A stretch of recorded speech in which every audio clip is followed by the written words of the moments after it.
தேவன் வார்த்தையாகவே இருக்கிறார். வார்த்தையை அன்றி தேவன் இல்லை என்பதை திட்டமாய் நீங்கள் தெரிந்து விடுங்கள். இயேசு கிறிஸ்தவ மதத்தை ஸ்தாபிக்கிறதுக்காக வரல, மனிதர்களுக்கு நன்மையை கொடுப்பதற்காக வந்தார்.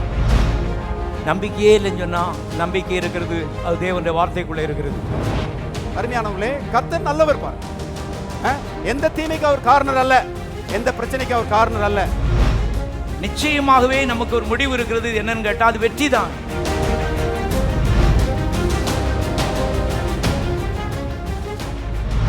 ஆத்துமாதாயத்தை குறித்து தொடர்ந்து பார்த்து கொண்டு வருகிறோம்.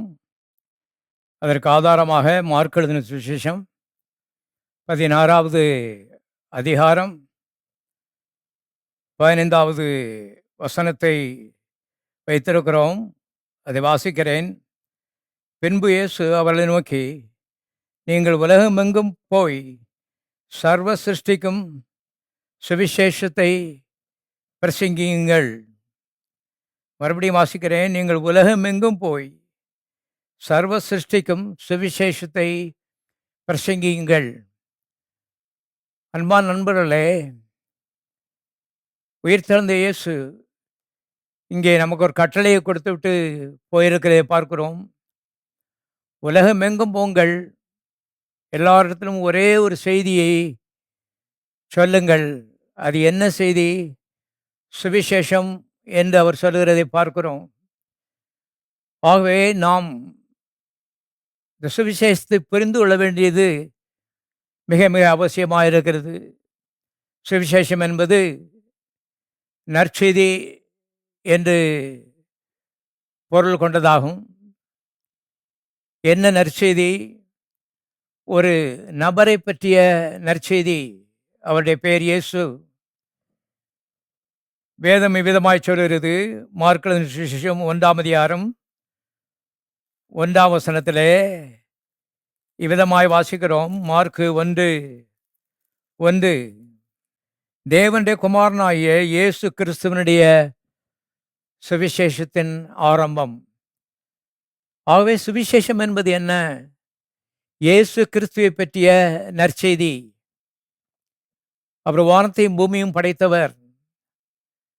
2000 ஆண்டுகளுக்கு முன்பாக மனுக்குலத்தினுடைய அவதியை பார்க்க முடியாதபடி, சகிக்க முடியாதபடி சிங்காசனத்தை விட்டு, தேவதூதருடைய ஆராதனை விட்டு இந்த பூலோகத்திலே மாட்டுக்குட்டையிலே மனிதனாக அவதரித்தார். யோவான் சுவிசேஷம் 1ஆம் அதிகாரம் 29ஆம் வசனம் விதமாய் சொல்கிறது, இதோ உலகத்தின் பாவத்தை சுமந்து தீர்க்கிற தேவ ஆட்டுக்குட்டி. ஆகவே உலகத்தினுடைய பாவம் சகல சாபங்களுக்கும் காரணமாக இருந்தபடினாலே பாவத்தின் வேரை அழிக்கும்படி இயேசு கல்வாரி சிலுவையிலே தம்முடைய சரீரத்தையே அழித்து போட்டார் என்று வேதத்தில் வாசிக்கிறோம். கடைசி சொட்டு ரத்தத்தையும் வாலிப பிராயத்திலே 33 வயதிலே சிந்தினார், மரித்தார், நமக்காக நரகத்துக்கு போனார், 3 நாள் வேதனை அனுபவித்து உயிர் தெழுந்தார், இன்றைக்கு ஜீவிக்கிறார். அந்த இயேசுவை பற்றி நற்செய்தி, அந்த இயேசுவை ஆண்டவர் என்று வாயினாலே அறிக்கையிட்டால் நாம் பாவ மன்னிப்பை பெறுவோம் என்று சத்திய வேதம் சொல்கிறது. இயேசு என்பதற்கு அர்த்தம் அவர் தமது ஜனங்களின் பாவங்களை நீக்கி அவரை ரட்சிப்பார் என்று அர்த்தம் என்று வேதம் சொல்லுகிறது. ஆகவே பாவ மன்னிப்பு, சாந்தி, சமாதானம், உள்ளத்திலே நிறைவு, இவைகள் அருமையான இந்த இயேசுவின் மூலமாக இலவசமாக நமக்கு கொடுக்கப்படுகிறது. பரலோகத்தை துறந்து சிலுவை ஏறி நரகத்துக்கு சென்றார். நம்ம இடத்துல ஒரு ரூபா அவர் கேட்கறது இல்லை, பாவ மன்னிப்பை இலவசமாய் தருகிறார். காரணம், அவர் வானத்தையும் பூமியும் படைத்தவர். நாம் கொடுத்து அவருக்கு நிறைய வேண்டியது அவசியம் இல்லை. ஆகவே இந்த பாவ மன்னிப்பும் சமாதானமும், இந்த ரட்சிப்பு என்று சத்தியவேதம் சொல்லுகிறது, இது இலவசமாய் மனிதருக்கு கொடுக்கப்படுகிறது. பாருங்கள், இந்த தேவன் வாசற்படியில் என்று தட்டி கொண்டிருக்கிறார்னு சத்தியவேதம் சொல்லுகிறது.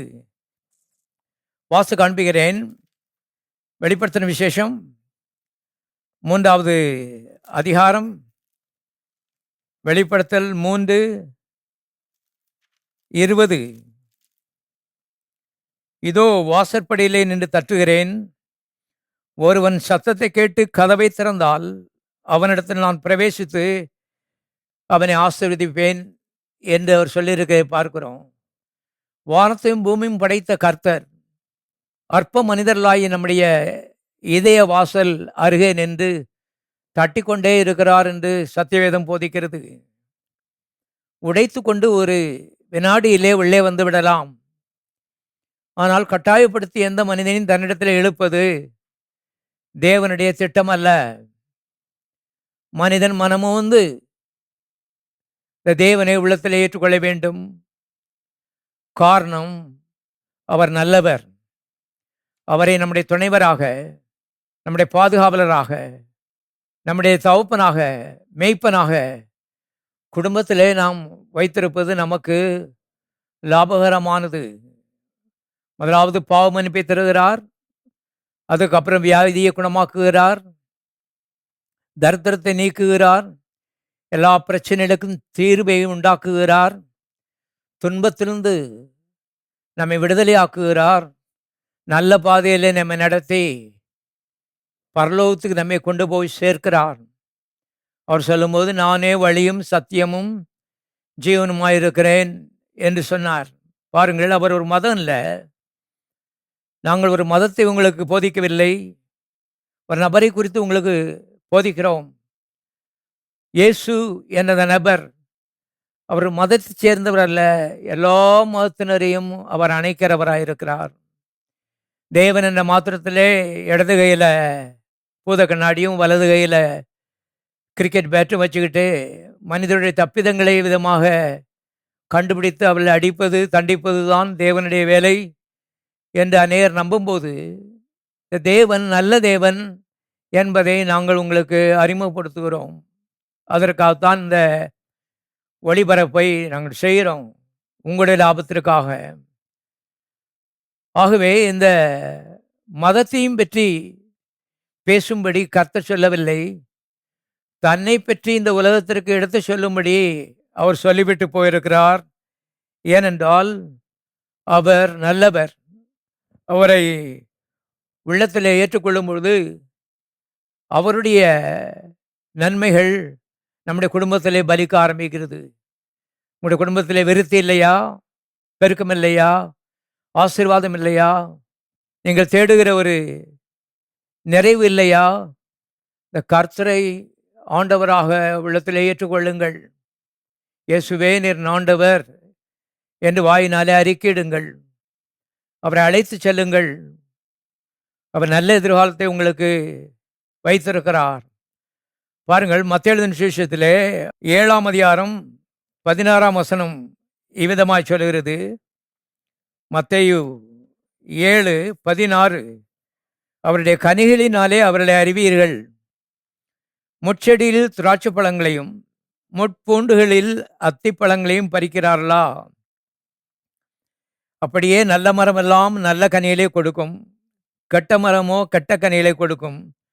நல்ல மரம் கெட்ட கனிகளை கொடுக்க மாட்டாது, கெட்ட மரம் நல்ல கனிகளை கொடுக்க மாட்டாது. இயேசு ஒரு விளக்கத்தை கொடுக்குறாரு பாருங்க. ஒரு மரம் நல்ல மரமாக இருந்தால் வேரிலே இருந்து அந்த நன்மை துளிக்கிறது. ஆகவே கனிகள் நல்ல கனிகளாக வருகிறது. ஒரு மரம் கெட்ட மரமாக இருந்தால் அதனுடைய கேடு வேரிலிருந்தே ஆரம்பிக்கிறது. அதுபோல ஒரு மனிதன் நல்ல மனிதனாக இருந்தால் உள்ளே இருந்து அவன் நல்லவனாக இருக்கிறான், நல்லது தான் அவன்கிட்ட வரும். தேவன் இயேசு அவர் உள்ளே இருந்து ஆணி வேரிலிருந்து அவர் அன்பாகவே இருக்கிறார் என்று சத்தியவேதம் சொல்லுகிறது. 1 யோவான் 4:8 அன்பாக இருக்கிறார்னு சொன்னால் போதும், அன்பாகவே இருக்கிறார் என்று எழுதப்பட்டிருக்கிறது. அர்த்தம் என்ன? அன்பை தவிர வேறு எதுவும் அவரிடத்தில் இல்லை. தேவனை பற்றி அறிந்து கொள்ளுங்கள். விசுவாசிகள் நல்லவர்களாக இருந்தால் போதாது, பாவம் செய்யாமல் இருந்தால் போதாது, ஆனால் தேவனை குறித்த அறிவு நமக்கு தேவை என்று வேதம் போதிக்கிறது.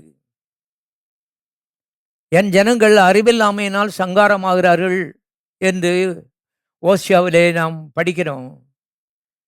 உலக பிரகாரமான அறிவல்ல. யூனிவர்சிட்டி காலேஜஸில் போய் படித்திருக்கலாம். உலக அறிவு நிறையா இருக்கலாம். ஆவி உலகத்தில் அருமையானே இந்த உலக அறிவு தேவைப்படாது. தேவனை குறித்த அறிவு அது நமக்கு லாபத்தை தரும். பிரச்சனையிலிருந்து நம்ம தப்பி வைக்கும். கேள்விகளுக்கு பதில் சொல்லும். தேவையை சந்திக்கும். வியாதியை குணமாக்கும். கண்ணீரை துடைக்கும். ஆகவே என் ஜனங்கள் தேவனை குறித்த அறிவில்லாமல் சங்காரமாகிறார்கள் என்று ஓசியா சொல்கிறான். இந்த காலவெளியில் தேவனை குறித்த அறிவை சத்தியவேதத்திலிருந்து நான் உங்களுக்கு சொல்லிக் கொண்டிருக்கிறேன். அந்த தேவன் ஆணிவேரிலிருந்து அவர் நல்லதே செய்கிற தேவனாக இருக்கிறார். அவர் அன்பாகவே இருக்கிறார் என்று வேதம் சொல்கிறது. இன்னொரு இடத்துல 1 கொரிந்தியர் 13 5 வசனத்திலே அன்பு தீங்கு நினையாது. இந்த அன்புக்கு தீங்கு நினையாது, நினைக்க தெரியாது. பாருங்க, மற்றவங்க தீங்கு செய்கிறது என்னன்னே தெரியாது என்று சத்தியவேதம் சொல்கிறது. நினையாமல் இருக்கும் பொழுது தீங்கு செய்ய முடியாது. ஆகவே தேவன் தீங்கு செய்யாதவர். நம்முடைய வாழ்க்கையில, விசுவாசியுடைய வாழ்க்கையில கூட சில கஷ்டங்களை அருமையானவர்களே நீங்கள் அனுபவித்துக் கொண்டிருக்கலாம். அதற்கு தேவன் காரணர் அல்ல என்பதை நீங்கள் முதலாவது புரிந்து கொண்டீர்களானால் வெற்றியின் ஆரம்ப படியிலே வந்து விட்டீர்கள். ஏனென்றால் இந்த உலகத்தில் தேவன் மாத்திரம் இல்லை, பிசாசு இருக்கிறான். 2 சக்திகள் இருக்கிறது. ஒன்று ஆக்க சக்தி, அடுத்தது அழிவின் சக்தி. ஒன்று ஜீவ சக்தி, அடுத்தது மரண சக்தி. ஒன்று பரலோக சக்தி, அடுத்தது பாதாள சக்தி. ஒன்று இன்பத்தை கொடுக்கிற சக்தி, அடுத்தது துன்பத்தை கொடுக்கிற சக்தி. இதை புரிந்து கொள்ள வேண்டும். பிசாசு மனிதருக்கு துன்பத்தை கொடுக்கிறான். அதற்கு காரணம் ஆதாம். முதல் மனிதன் அவனுக்கு இடம் கொடுத்தபடினாலே அவன் மனுக்குலத்தை அழித்து கொண்டிருக்கிறான். அன்றிலிருந்து இன்று வரை ஆயிரக்கணக்கான ஆண்டுகள். இதிலே விசுவாசிகளும் பாதிக்கப்படுகிறார்கள் என்பது வேத சத்தியம். இதை நீங்கள் புரிந்து கொள்ள வேண்டும். நல்ல விசுவாசிகள் ஒரு தவறும் செய்யவில்லை, ஒரு பாவம் செய்யல. ஆனால் அவர்களுக்கு தீமைகள் வருகிறது. ஏன் என்ற கேள்வி அநேகரை குழப்பிக் கொண்டிருக்கிறது. ஆதாம் செய்த தவறு அருமையானவர்களே இன்றைக்கு விசுவாசிகளிலே தவறு செய்யாதவர்களையும் பாதிக்கிறது.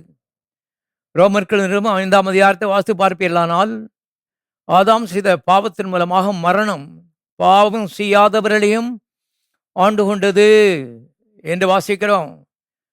ஆகவே இப்போ பாவம் செய்யாமல் இருக்கு நல்லது, ஆனால் அது போதாது. அதற்கு மேலான படிகளை அருமையான நாம் பார்த்து கொண்டிருக்கிறோம்.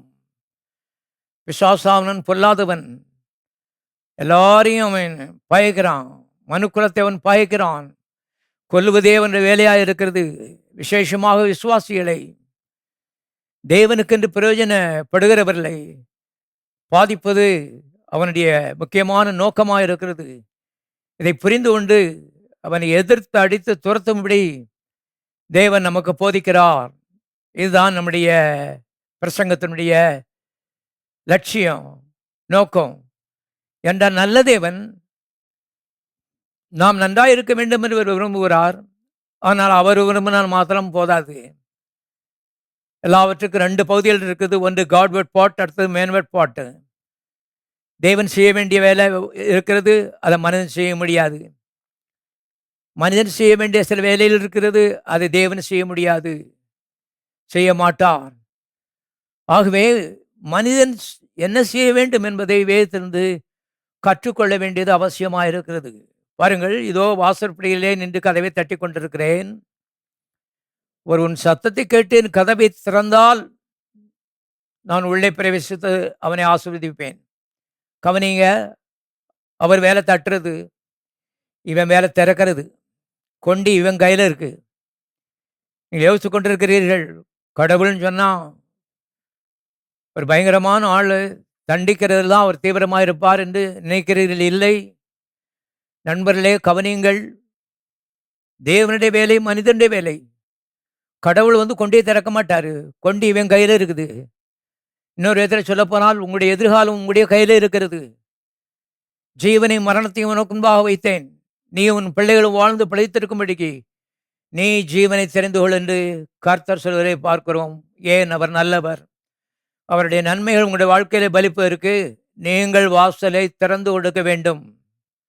கதவு பூட்டப்பட்டிருக்கும் பொழுது கடவுளுக்கு ஆசை இருந்தாலும் அந்த நன்மைகள் நம்முடைய வாழ்க்கையிலே வேலை செய்வதற்கு வழி இல்லாமல் போய்விடுகிறது.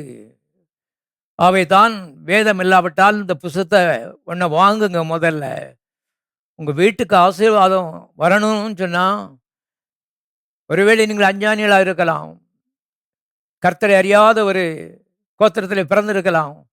இந்த புஸ்தகம் உங்கள் வீட்டுக்குள் வந்துருக்குன்னா ஆசீர்வாதம் வந்து விட்டது அர்த்தம். ஆகவே இந்த புஸ்தகம் சொல்லுகிறது, மனிதா நீ கதவை திறந்து கொடு, வழியை வகுத்து விடு, கர்த்தருக்கு வழியை ஆயத்தப்படுத்துங்கள், அவருக்கு பாதைகளை செவி பண்ணுங்கள், அவர் உள்ளே வந்து அவருடைய ஆசீர்வாதங்களை இலவசமாக உங்களுடைய வாழ்க்கையிலே அருளி செய்வார். ஆகவே இயேசு இந்த உலகத்தில் இருக்கும் பொழுது எங்களுக்கு ஜெபம் பண்ண கற்றுத்தாருங்கன்னு சொல்லி அவர்கிட்ட கேட்டாங்க சீஷர்கள். அப்போ அவர் வந்து விதமாக ஜெபிக்க கற்றுக் கொடுத்தார். அதில் ஒரு பகுதியை வாசிக்கிறேன். மத்தேயு சுவிசேஷம் 6ஆம் அதிகாரம் 10ஆம் வசனம். உம்முடைய ராஜ்யம் வருவதாக, உம்முடைய சித்தம் பரலோகத்திலே செய்யப்படுகிறது போல பூமியிலேயும் செய்யப்படுவதாக. ஜெபத்தை பாருங்க. இந்த ஜெபத்தை நீங்கள் பண்ணுகிறீர்களா விசுவாசிகள்? நானும் நீங்களும் பண்ணும்படி கர்த்தர் இந்த ஜெபத்தை கற்றுக் கொடுத்திருக்கிறார். இந்த உலகத்திலே அருமையானவர்களே, தேவ சித்தம் நிறைவேற இல்லை. நினைக்கிற மாதிரி நடக்கிறதெல்லாம் தேவ சித்தம். துன்பமோ இன்பமோ, வியாதியோ ஆரோக்கியமோ, ஜீவனோ சாவோ, எல்லாம் கடவுள் தான் மக்கள் யோசித்து கொண்டிருக்கிறார்கள். விசுவாசிகள் என் ஜனங்கள் அறிவில்லாமல் சங்காரமாகிறார்கள். இந்த உலகத்தில் அருமையாக நடக்கிறதெல்லாம் தேவ சித்தம் கிடையாது. சாராய கடையும் சினிமா கட்டையும் அருமையான அக்கிரமமும் கொலைகளும் எல்லாம் தேவ சித்தமா? தேவனா அனுமதி கொடுத்தார். அருமையான கவனியங்கள், தேவனுடைய அனுமதி இல்லாதபடி எதுவுமே நடக்காதுன்னு மக்கள் யோசித்து கொண்டிருக்காங்க. கண்ணை மூடிக்கொண்டு எதையோ நம்பக்கூடாது. அருமையான வேதத்தை கற்றுக்கொண்டு தேவனை பற்றி அறிந்து கொள்ள வேண்டும். அந்த அறிவு ஒரு வேலையை போல உங்களை பாதுகாக்கும். ஆகவே நடக்கிறதெல்லாம் தேவ சித்தம் கிடையாது. பரலோகத்திலே நம்முடைய சித்தம் செய்யப்படுவது போல என் வாழ்விலே நம்முடைய சித்தம் செய்யப்படுவதாக, குடும்பத்திலே, தொழிலிலே, சபையிலே நம்முடைய சித்தம் செய்யப்படுவதாக. பரலோகத்தில் உள்ள சித்தம் என்ன? பரலோகத்தில் தேவன் ராஜாவாக இருக்கிறார். அங்கே நன்மை தவிர வேற எதுவும் கிடையாது. தீமை என்ற பேச்சுக்குங்க இடமே கிடையாது. அங்கே இருக்க தேவதூதர்கிட்ட கேட்டால் தீமைன்னா என்னன்னு கேட்பாங்க. ஏதேன் தோட்டத்திலே ஆதாமை படைக்கும் பொழுது அப்படித்தான் படைத்தார். ஏதேன்னா இன்பம், துன்பம் இல்லை. துன்பம் தேவனுக்கு இஷ்டம் இல்லை, அவருடைய சித்தம் கிடையாது. அவை பரலோகத்தில் ஒரு துன்பமும் இல்லை, ஒரு மென்டல் ஹாஸ்பிட்டல் இல்லை, ஒரு சுடுகாடு இல்லை, இடுகாடு இல்லை, ஒரு ஆக்சிடென்ட் இல்லை, சாவு இல்லை, வியாதி இல்லை, தொற்று நோய் இல்லை, பூகம்பங்கள் இல்லை, கொடுங்காற்றுகள் இல்லை, மரணம் இல்லை, அழிவு இல்லை. எல்லாம் இன்பமாக இருக்கிறது. ஆரோக்கியம், ஐஸ்வர்யம், நீடிய வாழ்வு, அழிவில்லாத வாழ்வு, இது பரலோகத்துடைய சொத்து. இந்த சித்தம் அல்லது தேவனுடைய திட்டம் உங்களுடைய வாழ்க்கையிலே நிறைவேற வேண்டும் என்று ஆசைப்படுங்கள், அதற்காக ஜெபியுங்கள் என்று கர்த்தர் சொல்கிறதை பார்க்கிறோம். ஜெபிக்காமல் எதுவும் நடக்காது. ஆசைப்படுறோம் நல்லது, நல்ல வாழ்க்கை வேண்டும் என்று. நல்ல வாழ்க்கை வேண்டுமானால் பரலோகத்தில் இருக்கிற அந்த சித்தம் என் வாழ்க்கையில் நடக்கட்டுன்னு அன்றாட அருமையான ஜெபிக்க வேண்டும். எல்லாரும் குறைவுபடுகிறோம், என்னையும் சேர்த்து தான் நான் சொல்கிறேன். பாருங்க, ஆகவே தேவன் ராஜாவாக இருக்கிற இந்த பரலோகத்திலே ஒரு தீமையும் கிடையாது, ஒரு ஜெயிலும் கிடையாது, கோட்டும் கிடையாது, ஒன்றும் கிடையாது. அங்கே அவர் ராஜாவாக இருக்காருன்னு இந்த ஜெபத்திலேயே நாம் பார்க்கிறோம். வாசிக்கிறேன் 9ஆம் வசனம், மத்தேயு 6:9. நீங்கள் ஜெபம் பண்ண வேண்டிய விதமாவது, பரலோகத்தில் இருக்கிற எங்கள் பிதாவே. தேவன் எங்கே இருக்கிறார்? அவருடைய ஆவி இங்கே இருக்கிறது, அவருடைய கிரியைகள் இங்கே இருக்கிறது, அவருடைய பிள்ளைகள் நாம் இங்கே இருக்கிறோம் தற்காலிகமாக. ஆனால் தேவன் சிங்காசனம் விட்டு விட்டிருப்பது பரலோகத்திலே அவர் ராஜாவாக இருக்கிறார்.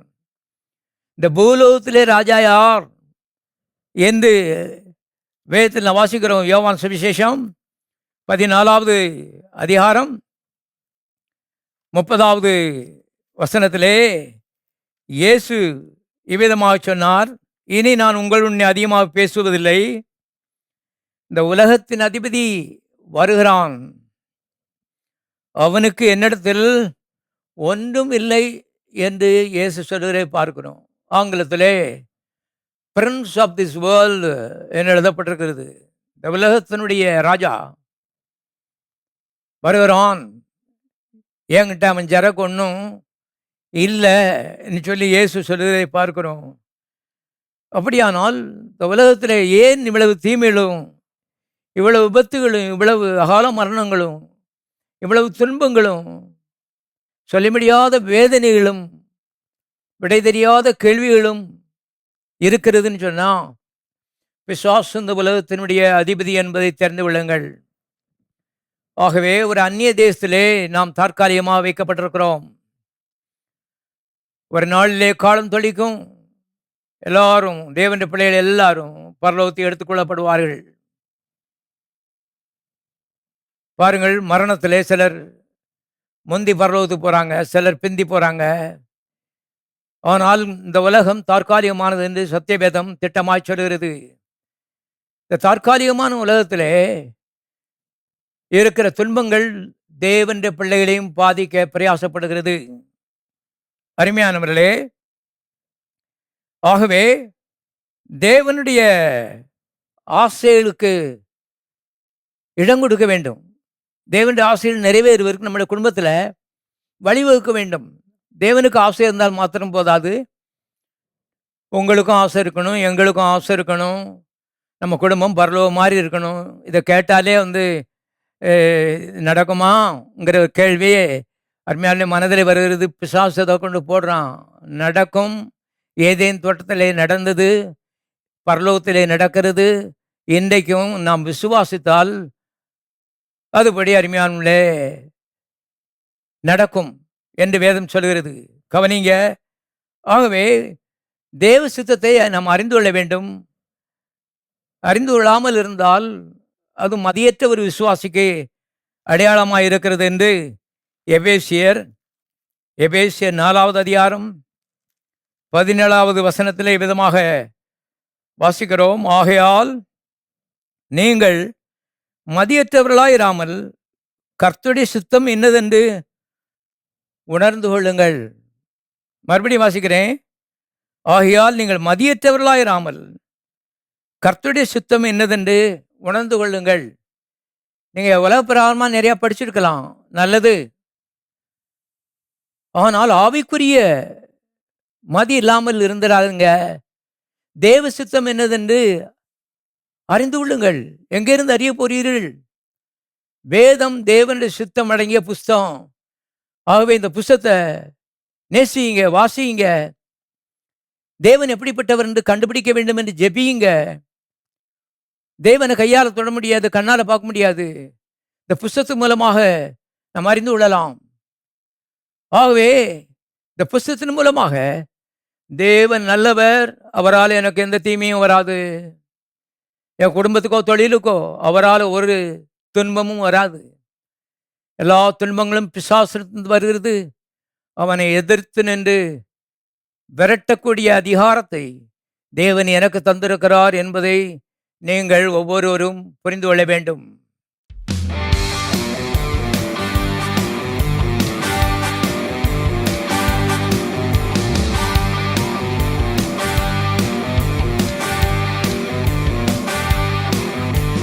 கிருபை மேலானதே, எல்லாரும் கிருபை மேலானதே, கிருபை மேலானதே, கிருபை மேலானதே, கிருபை மேலானதே, கிருபை மேலானதே, கிருபை மேலானதே, கிருபை மேலானதே.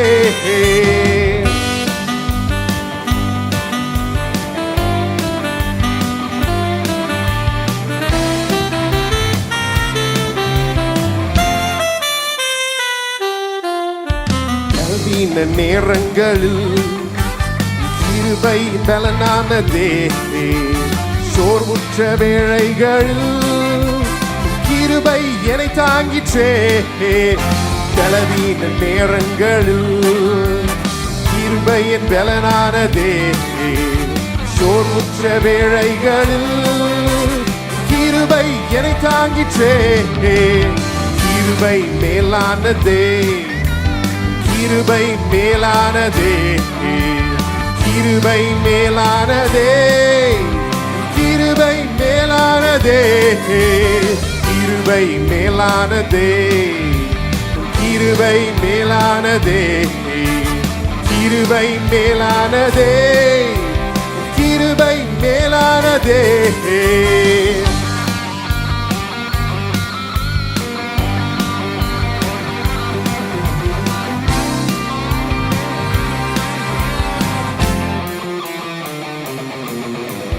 கஷ்டத்தின் நேரங்களில் கிருபை என்னை காத்ததே. கண்ணீரின் மத்தியிலும் கிருபை என்னை தேற்றுதே. கஷ்டத்தின் நேரங்களில் கிருபை என்னை காத்ததே. கண்ணீரின் மத்தியிலும் கிருபை என்னை தேற்றுதே. கிருபை மேலானதே, கிருபை மேலானதே, கிருபை மேலானதே, கிருபை மேலானதே, கிருபை மேலானதே, கிருபை மேலானதே, கிருபை மேலானதே, கிருபை மேலானதே. கிருபை, கிருபை, கிருபை, கிருபை, கிருபை, எல்லாரும் கிருபை, கிருபை, கிருபை, கிருபை, கிருபை, கிருபை, கிருபை, கிருபை,